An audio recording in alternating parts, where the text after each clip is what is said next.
আজ বানালাম চিংড়ি মাছের ভাপা কাম রসা। এই মাছটা আমি এইভাবে খেতেই বেশি পছন্দ করি। রেসিপিটি তোমাদের সাথে শেয়ার করা যাক। প্রথমে 2 রকম সর্ষে, পোস্ত আর কাঁচা লঙ্কা আর কুচানো টমেটো দিয়ে একটা পেস্ট তৈরি করলাম।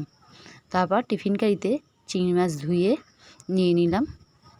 দিয়ে দিলাম কুচানো পেঁয়াজ, হলুদ, নুন আর বেটে রাখা মশলা।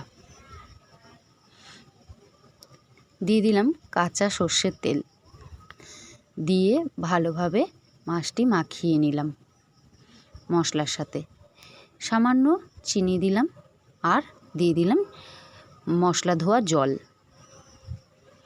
দিয়ে টিফিন কারির ঢাকনা আটকিয়ে একটি কড়াইতে জল দিয়ে বসিয়ে দিলাম মাছটা ভাপানোর জন্য। মাছটা ভাপানো হয়ে গেলেই নামিয়ে নিলাম।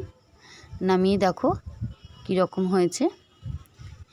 তোমরা বাড়িতে ট্রাই করলে কমেন্ট বক্সে জানাতে ভুলবে না খেয়ে তোমাদের কেমন লেগেছে। আর ভিডিওটি ভালো লাগলে লাইক, কমেন্ট, শেয়ার করার অনুরোধ রইল আপনাদের কাছে।